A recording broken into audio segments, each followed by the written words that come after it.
You're listening to the Rogers Waterfowl Podcast. This is Aaron Jones. Chandler Smith here. Let's talk some waterfowl.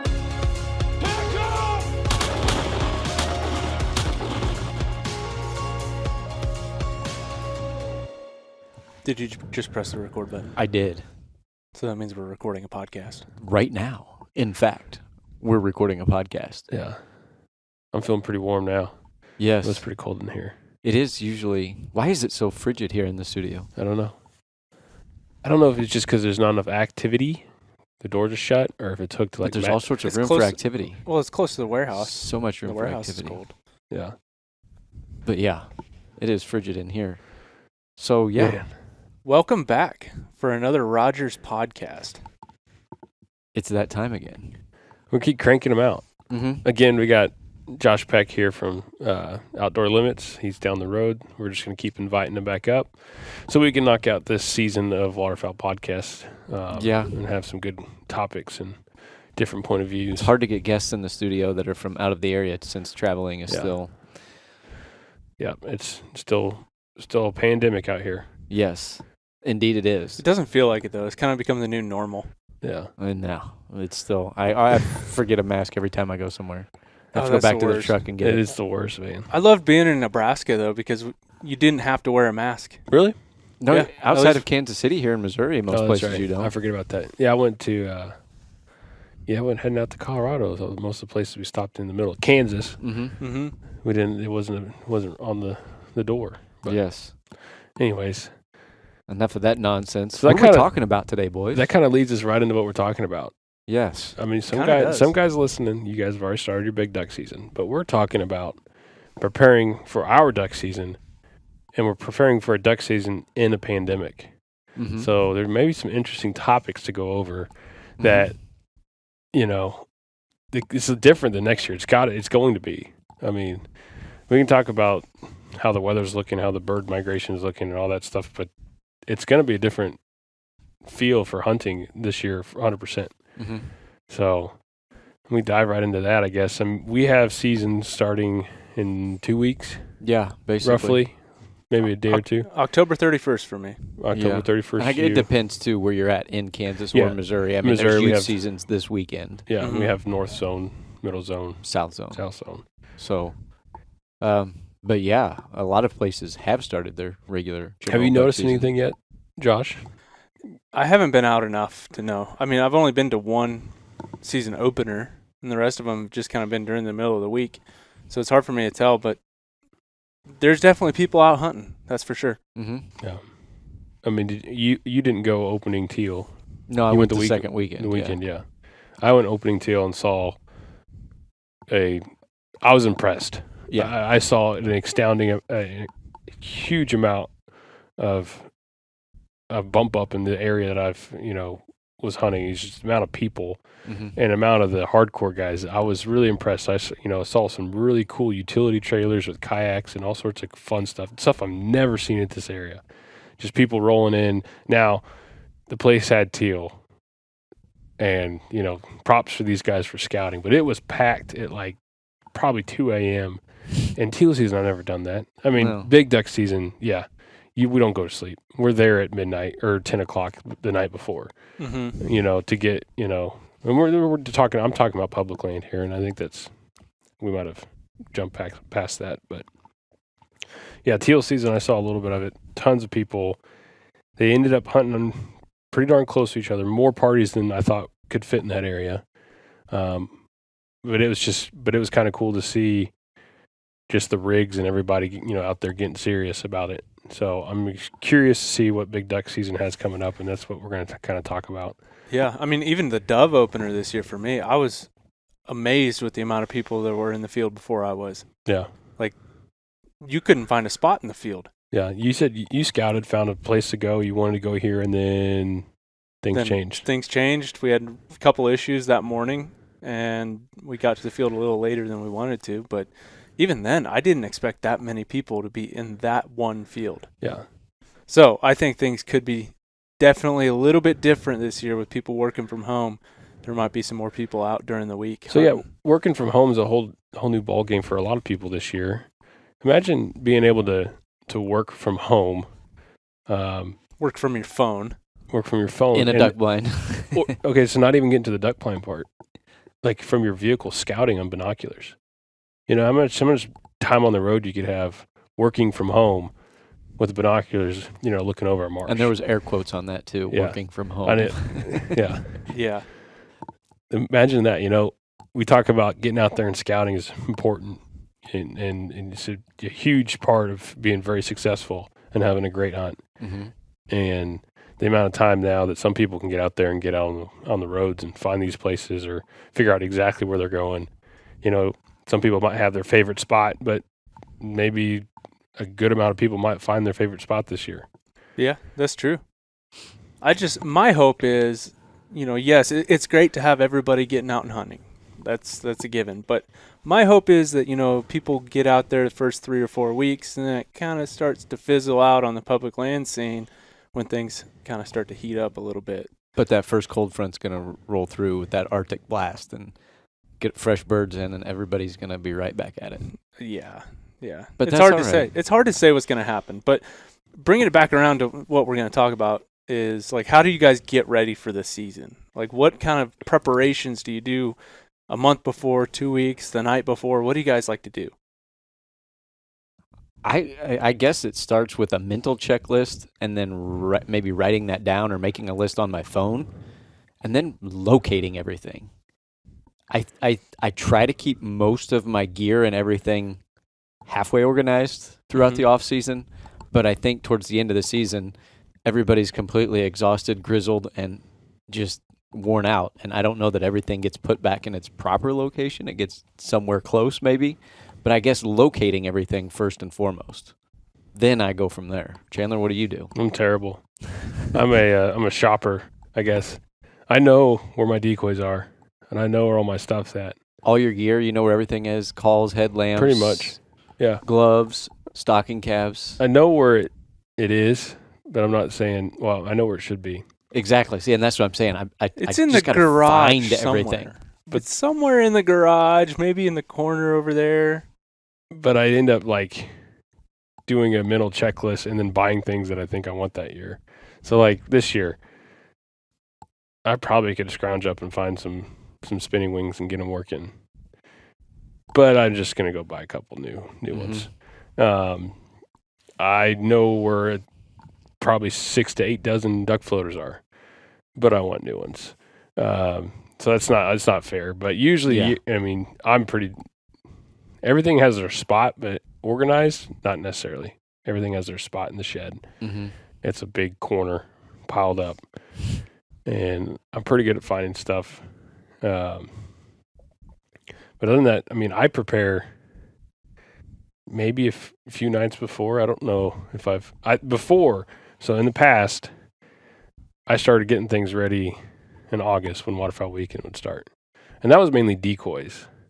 I'd pull them all out.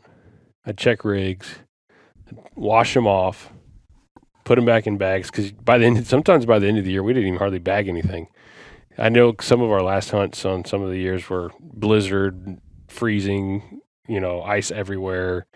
You know, you're covered in icicles, and the fastest you can get out of there is the best. And so things like half the decoys are bagged, half of them are just thrown in a pile, and that's kind of how it looks for the whole year usually until about August. And then that's when I kind of, and the reason I do that is because I want to see what I need to get or add to or whatever. Mm-hmm. And I'll just go through the checklist and kind of see how the decoys are doing, find rigs, all that stuff, and move on from there. Josh, do you wash your decoys off? I don't. You don't? No.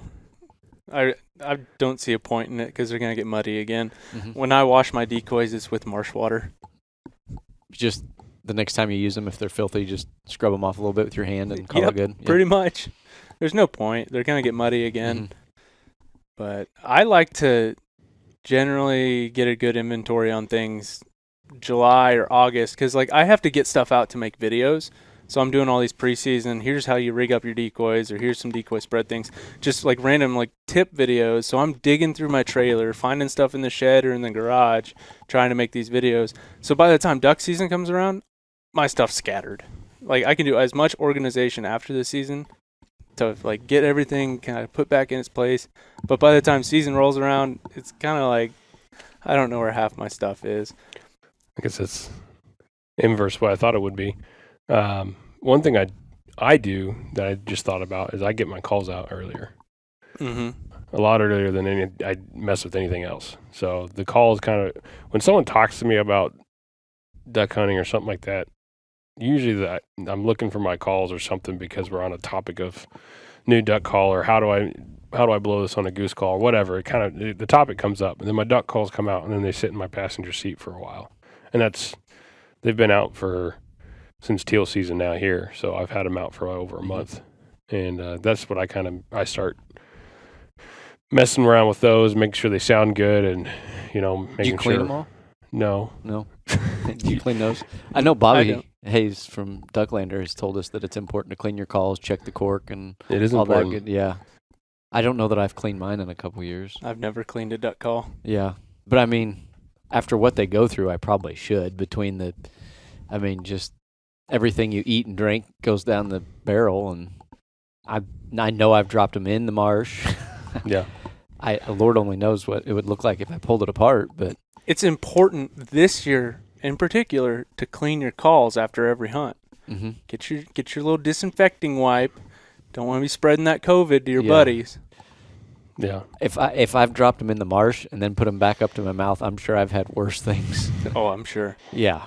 Yeah, no, this past week when I was hunting, I took my waders off, put them in the bed of the truck, ate some lunch, let them dry out a little bit, picked them up, and underneath my waders was like a big pile of these red little bugs. Oh, yeah. I was like, you could How tiny? Just really tiny? like really small. You could see the legs and stuff on them, but the amount of those that were on my waders was crazy. Yeah. Imagine what ended up in your duck call.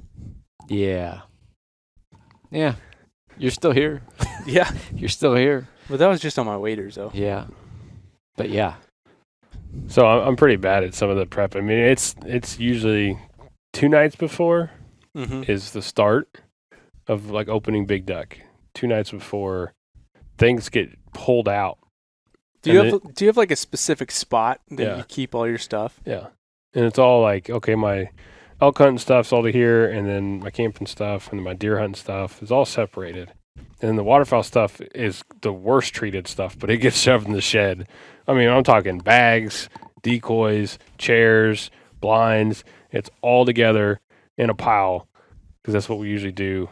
Yeah, when we get done with the hunt, it's just all this goes over here and we're done. Mm-hmm. So, yeah, I have like a closet, and one side of it is big game, and the other side is waterfowl. I have 2 shelves and an extra bedroom. One entire shelf is all big game, deer, turkey, elk, whatever, and then the other shelf is just waterfowl. So that's as far as organization on those shelves, yeah, good luck. But everything is on a shelf or everything is on one side of a closet. So Yeah. I think at one time I really tried to keep good care of my waterfowl gear. I'm talking soft goods. I'm talking backpacks and whatever. Just keeping everything, out of the elements. But after how much I found out that waterfowl tore up my stuff, I kind of gave up hope. Yeah. Because it's, it gets so nasty, you don't even want to bring it into a house. Or maybe even your garage. Some of that stuff is so terrible, you don't even want to, track it through the garage and dirty everything else up. So it kind of lives in a shed, and I probably 2 nights before I pull it all out and just kind of go, okay, yep. And then usually it's probably last minute things that we need to figure out. I buy another 12-pack of rigs just to cover all the ones that might have broke or lost or we took off and did something else with something. Who knows throughout the season what we do. Mm-hmm.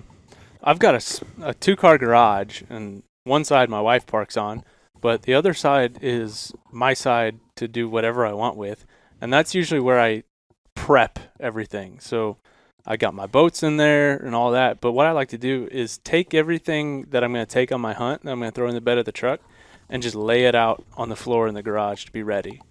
So decoys, set them down. Bag, okay, we'll go through the bag, make sure we got everything. And it's especially important for me because I've got so much other stuff to worry about with camera gear that I tend to forget a lot of things. So being able to lay things out is really important for me. just to kind of run through that mental checklist before the hunt and even the night before, just to make sure everything's there. Do you guys have a spot that you just like lay everything out? Mm-hmm. Yeah, the night before, my old house, I had a mud room, and basically everything, in like clothing and maybe all that stuff. Waders were always in the basement. Everything kind of got pulled out. What I was going to wear and everything was just kind of pulled out and ready to go and staged.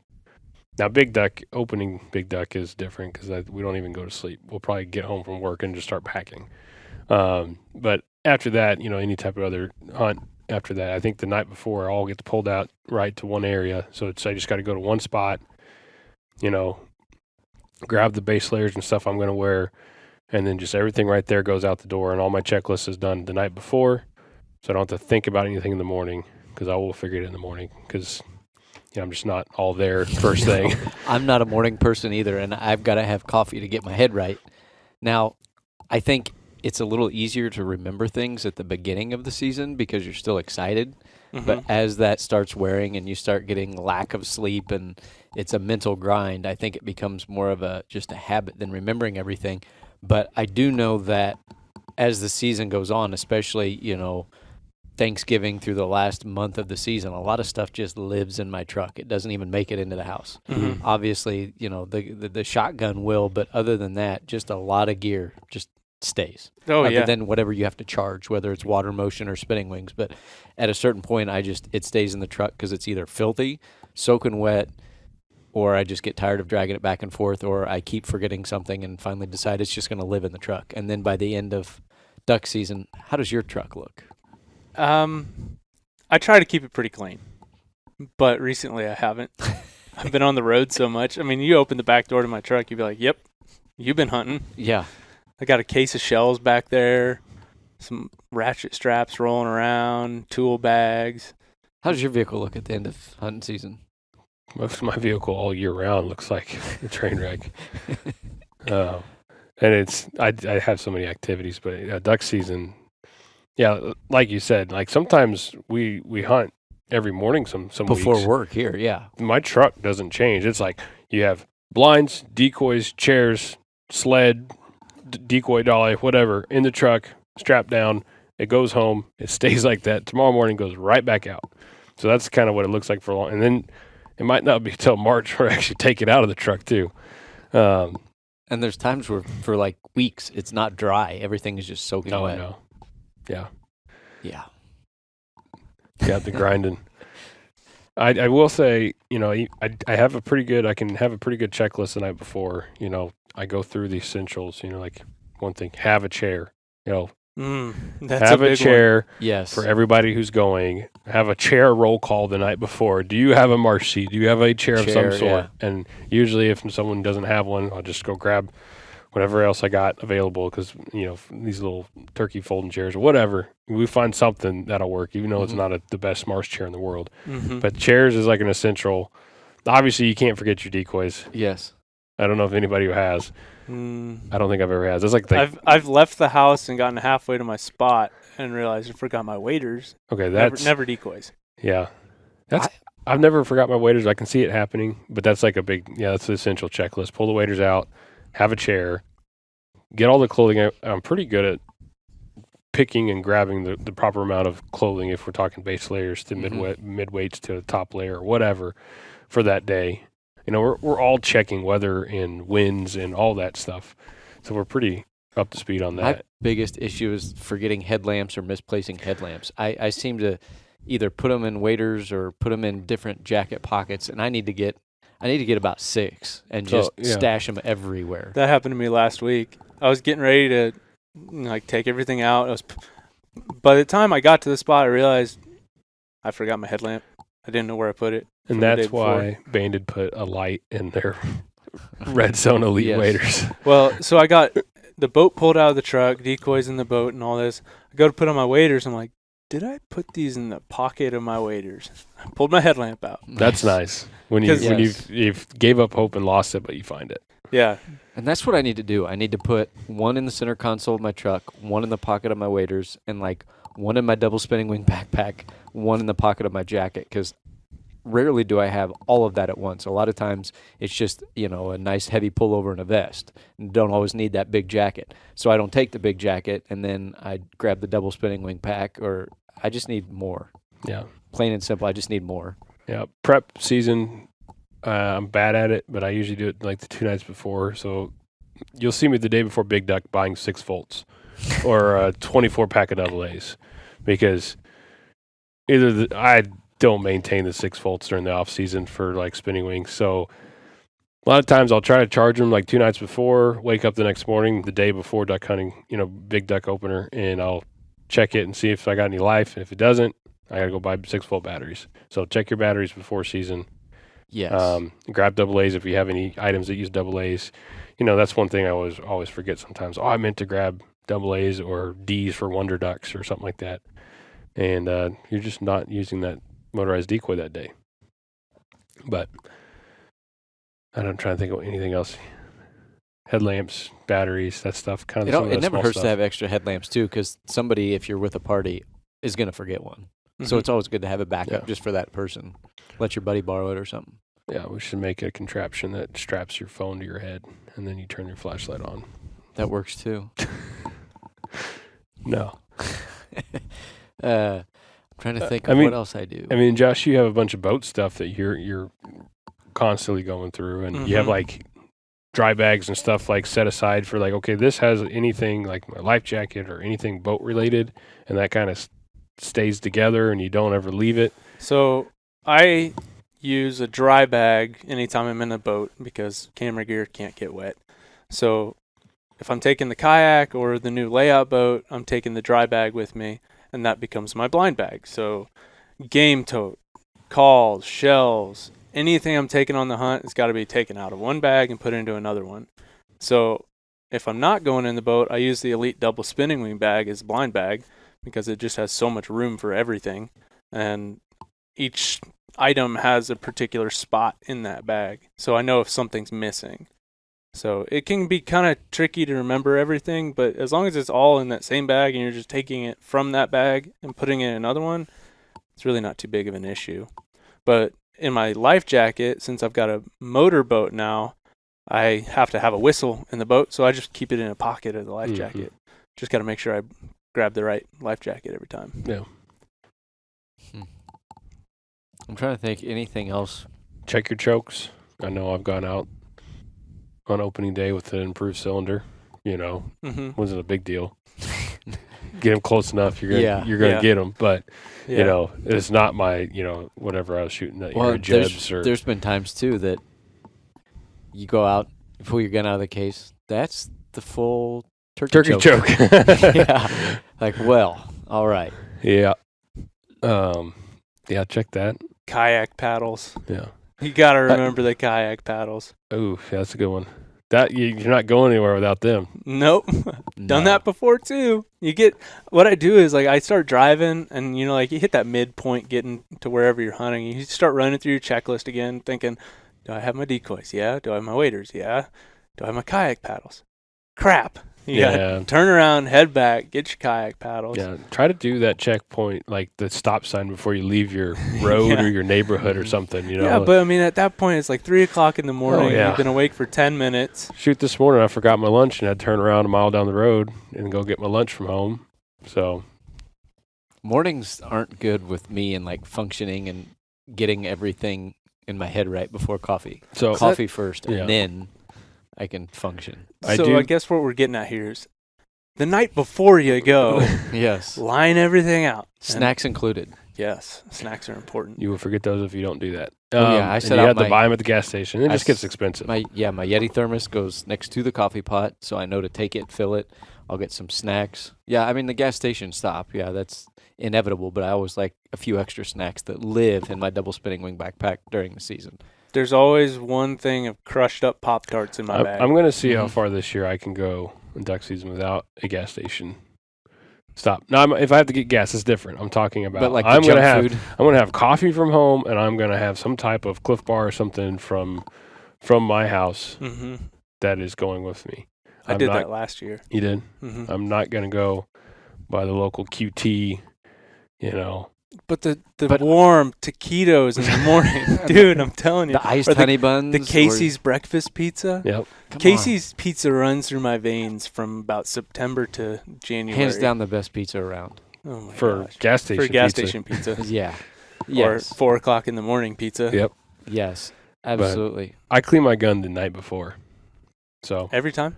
no, just opening day. Yeah. And then 365 days later, the opening day. I usually clean mine No, I probably clean it in after turkey season because it's looking pretty rough, chunks of mud and stuff. I mean, it's pretty rough after season, so I clean it after season and before turkey season. I clean mine probably once a week. Yeah. Just because mine gets so wet in the boat.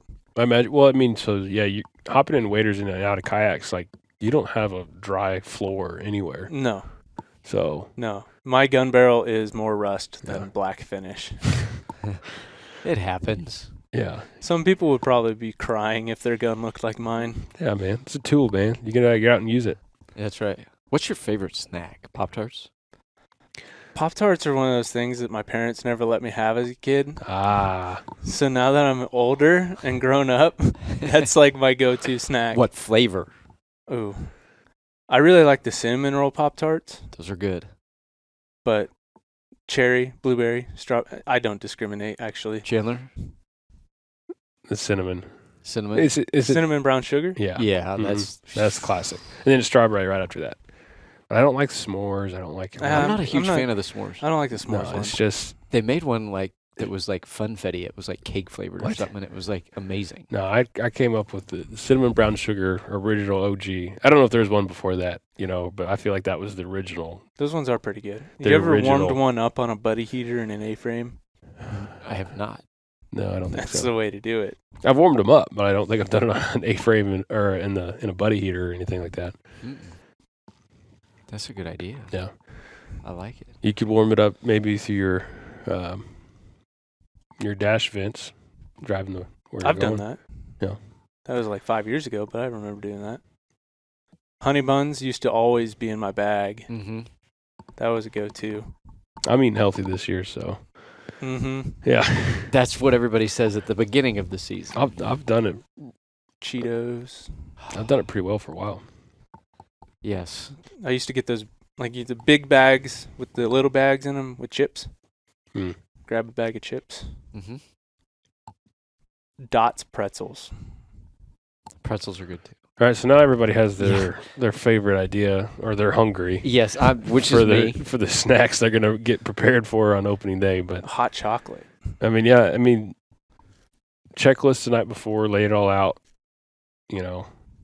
I wouldn't say go around the house and look at it and say, "Oh, there it is," and then try to do it all in the morning. No, Lay you it all got out. Spot. Lay it out. I'll And even don't- put it and- by the front Yeah, door. put it by the door you're leaving out of. Mm-hmm. So you don't have to remember to go, oh yeah, okay, the waiters are here, the waiters are, the bag is here, and where the decoys are or whatever, and you forget that one thing in a closet somewhere. Shells. I've You know. forgotten ammo before. Oh yeah, We should you're should taking make pictures that day.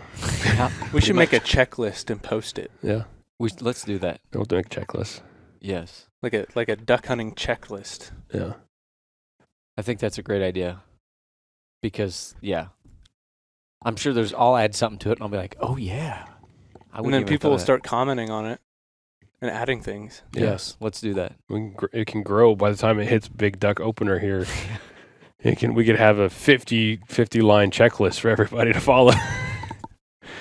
But so getting out here this year, you're getting yourself prepped. You got tons of people maybe opening day or potentially throughout the beginning part of the season or the whole season, you're going to have maybe some competition. Mm-hmm. What are your thoughts on, so where was the place where you were dove hunting that you had a bunch of people, or not where, you don't have to tell me exactly where, keep it a secret, but was it close to a city? No. It was out there in nowhere. Yeah. That's interesting. See, the place, teal season, the place that was decently packed was within 45 minutes of the outskirts of the greater Kansas City area. One of my thoughts or theories was that since it was a place so close to, a city, a population, that it might have been slammed with a bunch of hunters who weren't working, didn't have anything to do, or it's just kind of one of the activities that they're going to get into this fall season. I didn't know if the farther travel would help your odds of getting maybe the best spot, or It's hard to say. People are unpredictable. I mean, there's definitely spots in the state where there's going to be more people hunting it, but it's hard to say who's going to travel and who's not. Yeah. Are we trying to be there a little bit earlier this year? I hope not. I really hope not. I didn't know if us as waterfowlers are just have to get in the habit of doing some. Can we just make a new rule of just don't show up to the marsh until like 3:45? Yeah. Yeah. It's not a race, guys. We can work it out. I don't know if waterfowlers are gonna have to kind of do some of the fun stuff like maybe elk hunters do or anything like that, where they're just sleeping bags and pitching camp. And how about we just have a 4:30 meeting in the parking lot and say, okay, we're going to do a mega spread today. Everybody stay 6 feet apart. Yeah. Well, that's okay.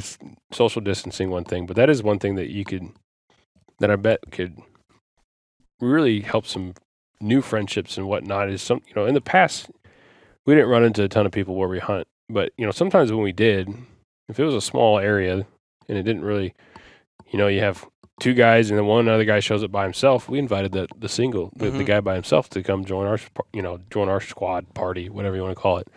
And you meet cool new people, and you can combine some decoys, combine some motion. You can pick the best spot for everybody.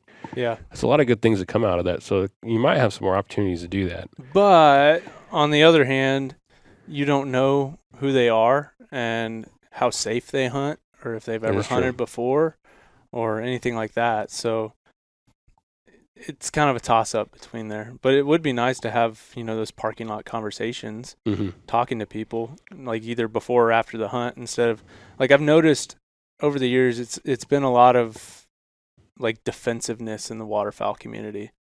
I agree. Especially when it comes down to, like, parking lots and getting to your spot on public land. Just talk to people. Like, everybody's a person. Everybody likes duck hunting. We're all in the same boat here, trying to do the same thing. Yeah. No, we've always, a lot of the places we've hunted, we've had a good turnout. Usually we'll get there pretty early, and then somebody usually gets there right after we do.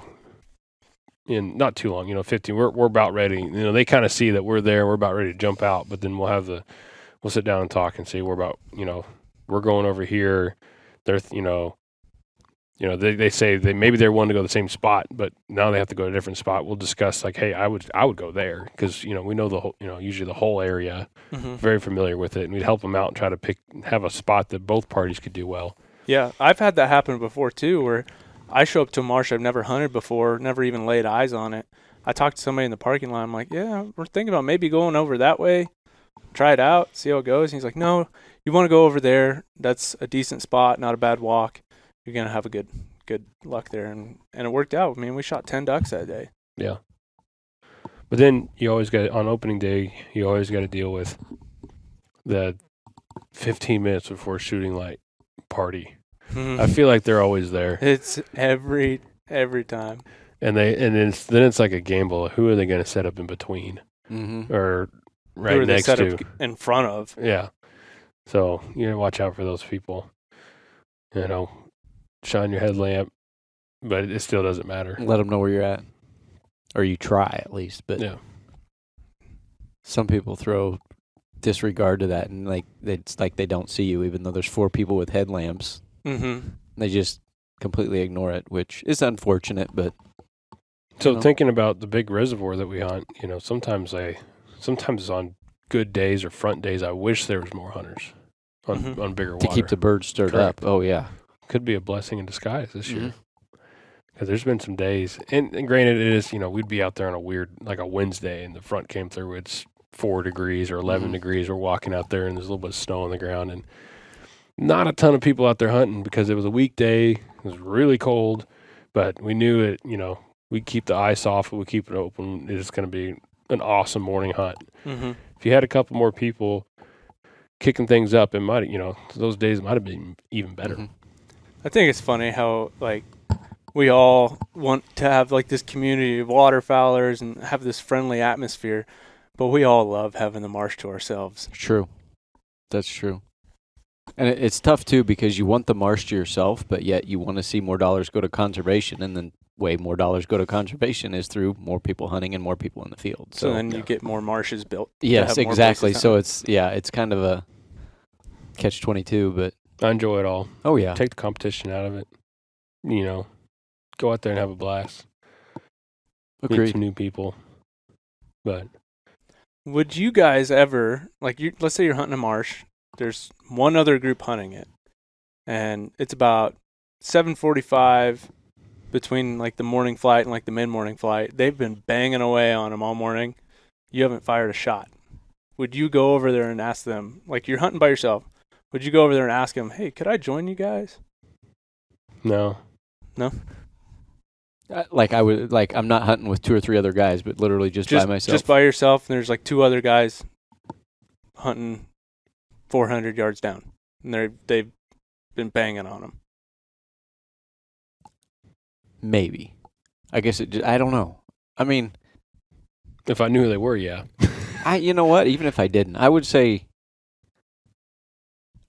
50-50 chance that I probably would. Mm-hmm. More likely, I think I would, just because like what I mean, one guy is not. I mean, if it's a group of 3 or 4 guys, I don't think you'd want to, just because that's kind of like that's getting a big group. But if you're by yourself, I figure why not? They may be cool dudes. Then you may meet them, and they may have other spots to hunt. Or Mm-hmm. I don't know. I think I would. I take that back. It'd be more than a 50% chance. I probably would.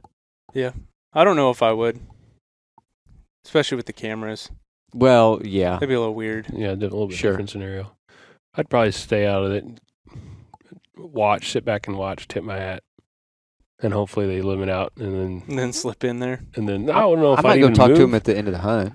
Yeah. For sure, I would talk to him at the end of the hunt. Now, Or would I let's- go down there and join him So in the middle of the so hunt? let's say But- that 8 o'clock, 9 o'clock, they're done. Man, they're all Yeah. giggling, happy, jumping around, heading out of there. Would you go just wait till they're gone and slide over? Would you go? Oh, I'd slip in there. Yeah.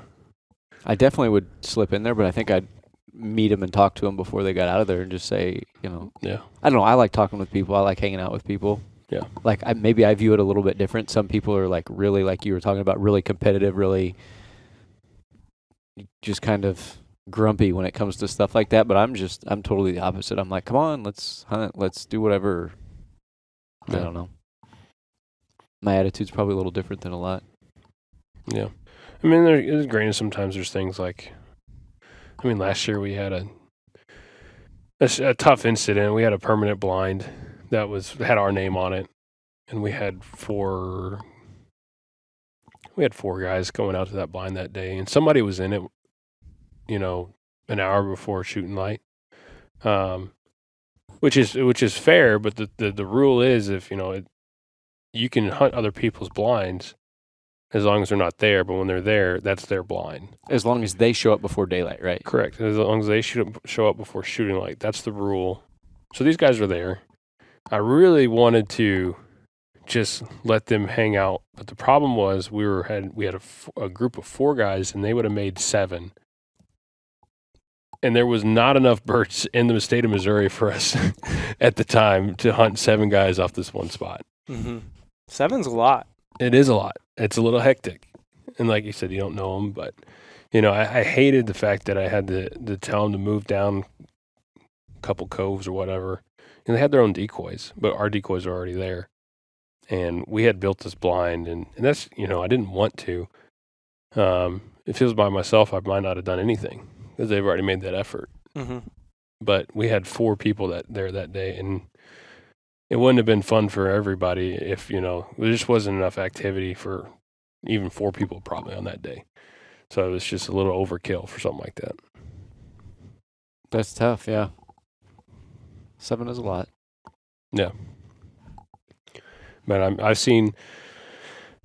had some great days sitting back and watching a group just tear them up, and then they're out. 10 o'clock rolls around, the big greenheads come back at 10 o'clock rush, and then we're just the only one there, and it's just we're the hottest thing That's in the a good marsh. feeling. Mm-hmm. So I mean, ducks are in the area. They might have scouted that spot and they found where they want to be at. Remember that maybe for next time. But I would honestly sit back and watch them do there. I wouldn't pull. Don't call over top of them or anything like that. You're not trying to fight for birds. They're swinging them. Let them swing the other party. So if you don't know what hopefully you know what that means. If the birds come in, they take a look at that spread, and they're actually circling that spread. Mm-hmm. You don't hit them on their corners. You just be quiet and we'll let those birds work them. If they do decide to dip out and they didn't like something, now's your turn to give it a shot.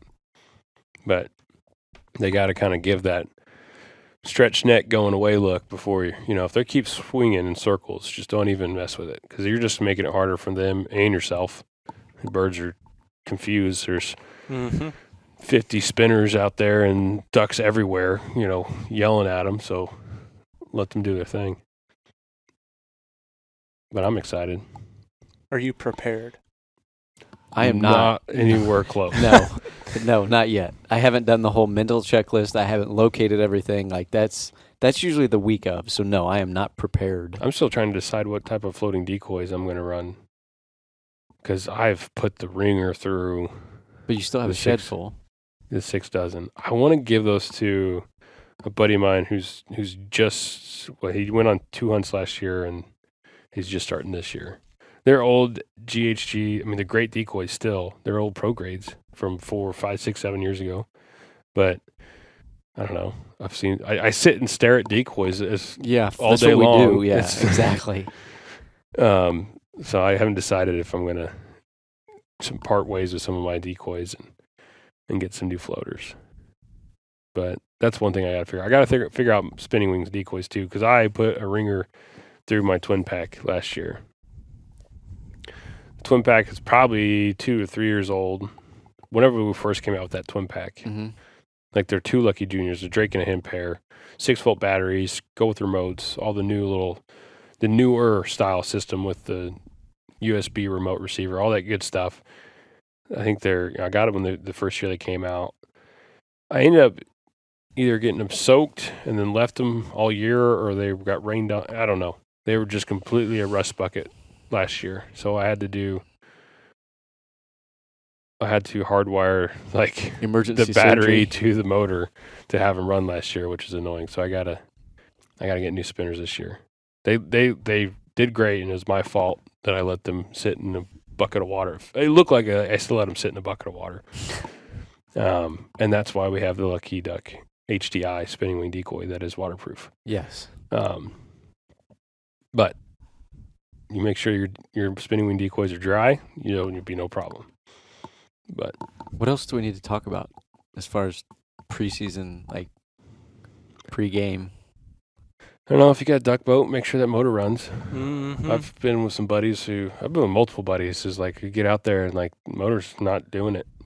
Well, we got to push it or not use it. So we kind of go scratching our head like, well, we were going to bring everything in the kitchen sink. Now we got to start selecting little bits because we're on the ditch the boat. Get that boat running. Get it running good. Tune up. Yeah. Any other thoughts, Josh, on what have we missed? Have we missed anything as far as like? I don't think so. Hopefully this was helpful. One thing that get out there and shoot clays. It doesn't seem important, but I usually like to try and make sure I've got a full tank of gas the night before, or not the night before opening day, but before I go hunting, because there's so many times where I'm getting a text, hey, are you coming? And that's waking me up, and I'm 20 minutes late, and stopping for gas, an extra 10-minute stop for gas is not. Mm-hmm.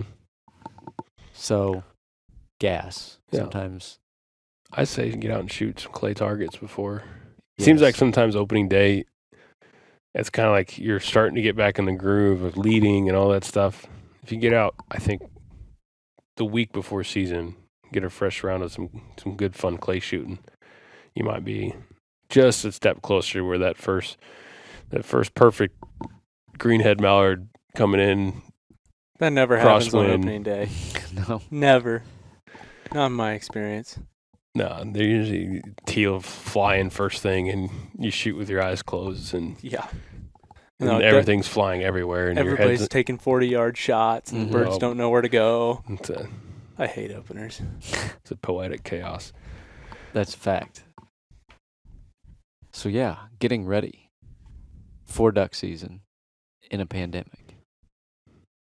The draw system is completely different in Missouri this year. I'm kind of excited about it. Yeah, it's not everybody show up and draw pills. Yeah. So you said they don't have that system in Kansas. Not that I'm aware of. Yeah. I've never encountered It's it. just public ground is open and you do your thing. Yep. Don't hunt the refuge. Yeah, well, sure. Yeah. But now not all conservation areas are like that in Missouri. There are some that, it's just open water and free for all. yeah. But this year they're not doing the draw system. But I mean, that's kind of nice. You're not showing up at 3 a.m. and then you draw pill 60 and instantly you know that when they hunt 35 parties and I haven't checked the last email. Do you know what they're doing on some of those places? I saw the last email. They had like colors, like codes for like what the safety precaution, what's it going to be like for this year. And I felt like, I don't know. I'm not well informed right now to talk about this.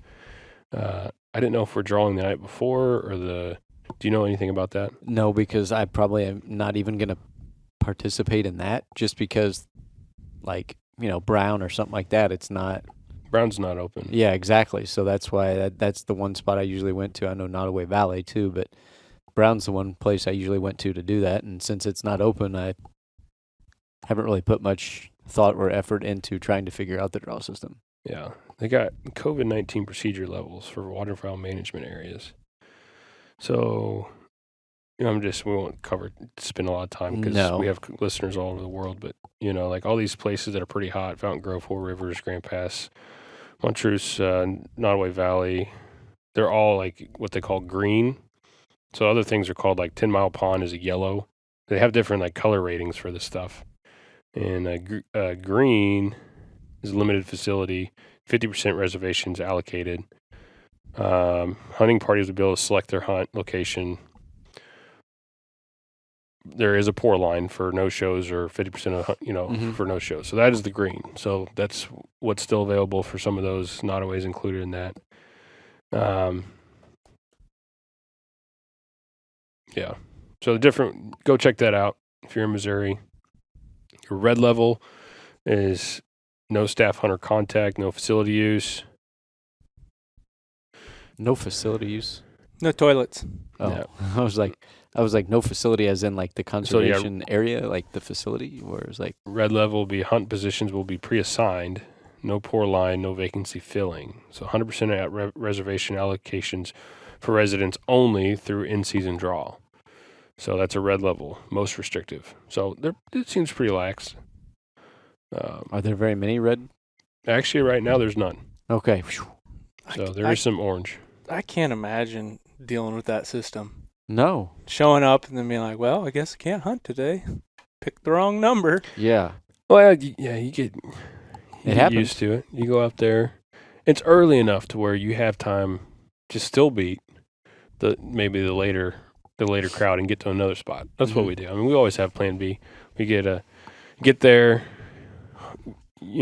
usually, hopefully you get drawn in. If you don't, you have a spot an hour away and you're still talking getting there 2 hours before for shooting light. So that's early, especially if you got to drive an hour and a half or 2 hours to get there. Mm-hmm. Oh yeah. The old joke right now I've seen, the elk hunters get up at a certain time, deer hunters getting up at a certain time, and duck hunters are like, get up. We don't go to sleep. Yeah. That's kind of what some of the big days out there duck hunting on public land for us is. Absolutely. I mean, if we got a spot, it might not be, it's not 5 minutes down the road, maybe a few hours. If we're going to be there that morning, we got to leave at 2 a.m. And then we're sitting around at midnight saying, what's the point of going to sleep? I've said that so many times. Yeah, I'm looking at the alarms on my phone that I've had in here for years. Oh, I just deleted all mine. I've got 7 I did. alarms that are even before 5 a.m. Because my alarm was the duck noise. Oh, yeah. Drives my wife nuts. Really? She hates it. So I just deleted everything and started making new ones.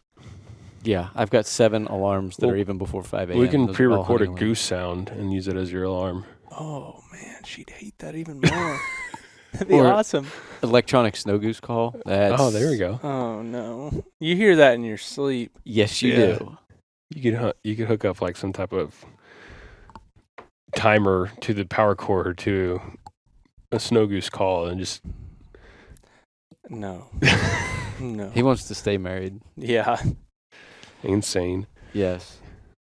Anything else we need to talk about?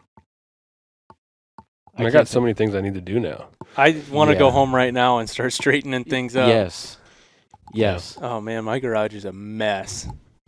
After I'm in the middle of moving, so I have an unfair advantage because I think I've touched everything once, like in the past week. All your Yeah. hunting stuff. So you Yeah. kind of have a ballpark of where it's A at. lot of it got like organized into totes and stuff, and then Mm. so I've got a lucky step. That was not because I wanted to get prepared. It was because I had to. Mhm. Yeah, see, my stuff's all scattered now because I've been hunting for Yeah. Oh yeah. a month and a half. Once it gets rolling and we're hunting like most mornings, it's pretty nuts. Well, if we think we covered what we need to, then Yeah. I guess we could just I'm wrap it on up. Yeah. It's good. I'm excited. Next week I'm gonna try to get out and shoot some clays. And then after that it's on. It's game time. Yeah. All right. Well, that's a wrap. All right, guys. We hope you enjoyed today's podcast. If you did, go ahead and give us a subscribe. That way you're going to get a notification every time we put out a new podcast. Chandler, what else should they do? Go to our social media pages and give us a like on Facebook, Instagram, or YouTube. Get us subscribed to YouTube channel. We do product reviews there. If we do a live or a recorded video podcast, we'll put them up on YouTube also. And then giveaways is a great part of our social media as well. And then we just want to thank you guys for what you guys do and support us so we can do stuff like this. Yeah, if you guys wasn't for your guys' support, we couldn't keep doing the podcast or all the social media and the videos you guys love. Yeah. So thank you.